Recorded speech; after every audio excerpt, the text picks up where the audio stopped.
ዛሬ ማውራት የምፈልገው ስለ አንድ ወርድ ነው። ምን ይባላል? መቀየም ወይ ደግሞ ሰውን ቂም መያዝ፣ ሰው ላይ ቂም መያዝ የሚባለው ቃል ማለት ነው። እና አሁን እያደግን ስንመጣ አሁን አድገን ማለት ይቻላል እና በየቀኑ ብዙ ቻሌንጆች ይገጥመን ይችላሉ። ሰው እንዲያድን የምንጠበቅባቸው ቦታዎች አሉ። ቤቶችን ያሉ ሰዎች እኔ እኮ እንደዚህ ቢሆን ይገኙልኛል ብዬ የማስበው ነገር አለ። ወይ ደግሞ ባሉን ራሱ ላይ ውስጤ ያ ሰው እንዳለኝ የሚለው ነገር ውስጥ ያለና እነሱን ፎርማሊ ኦር ኢንፎርማሊ ተማምኜ የሆነ አክሽን መውሰድ ደረጃ ውስጥ ደርሳለሁ።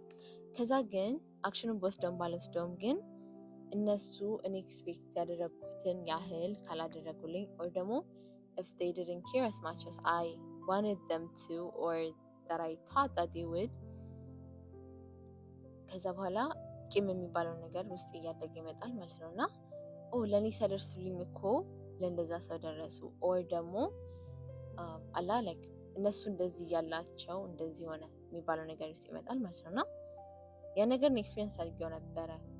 እስናት ዳር እኔ ፈልጌው ሳይሆን በነገሮች የሚመጣ ነገር ነበረ እና ከዛ ግን ሳየው እዛ ውስጥ መኖር ማለት ያንን ይዞ መቀመጥ ማለት የሆነ አባባል አለ፣ ቲማቲም በቦርሳ አድርጎ ዝም ብሎ ጉዞ መጓዝ ማለት ነው። እና ቲማቲሙ ያ ቂም ነው፣ ያ ትንሽ ነገር የምናስቀምጣቸው ነገሮች ናቸው። እና እሱን ይዤ ስጓዝ እሺ ለአንድ ለ2 ቀን ለ3 ቀን ምንም ሳይበላሽ ይቆያል። ከዛ በኋላ ግን ተበላሽቶ ላይክ ፍላዮች ምናምን ይቀራል and then it's gonna be even harder to keep going with that። እና ምንላችሁ ነው ከሱ ግን የሚያነጻን ነገር ምንድነው? ይቅር ማለት ነው።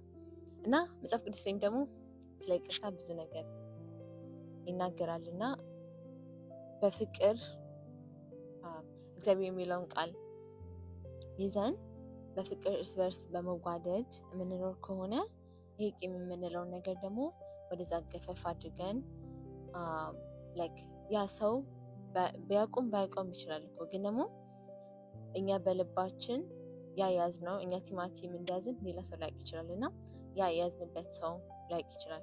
ስለዚህ ግን እኛ ማድረግ ያለብን ምንድነው? እግዚአብሔር ላይክ ሸክማቸው የከበደ ወደ እኔ ኑ አይደል የሚለው ላይክ እግዚአብሔር ይሄ ላይክ ውስጤ ላይ ያለና ይሄ ድንጋይ ነገር ኦር በህይወቴ ተሸክም ያለው ነገር አንተ ውሰደው ብለን ለሱ ስንሰጠው ለሱ ስናስረክበው ከዛ ህይወታችን ይቀላል። እነሱ ሰዎችም ደግሞ ካደረጉልን ወይ ካላደረጉልን በላይ ሰውነታቸው or ደግሞ like just because they're human beings the first thing they make mistakes ግን ደግሞ ሰው ስለሆኑ ብቻ ወደ ሞዴል የሚባለው ነገር አለ አይደል? እና ደግሞ ኤክስፔክቴሽናችንን ደግሞ or ደግሞ እንደዚህ ቢሆን እኮ ያ ሰው ይረዳኛል ሳይሆን እግዚአብሔር ስላለኝ እንደዚህ ደረስኩኝ እና ደግሞ እግዚአብሔር ስላለ ነው የፈለኩበት ቦታ ልደርስ የምችለው ብለን የመኖር ያስችለናል። እና ያ ደግሞ ትልቅ ፍሪደም ነው ብዬ አስባለሁኝ። እና እሱ ልላችሁ ነው። So always just keep smiling and keep shining. Bye bye.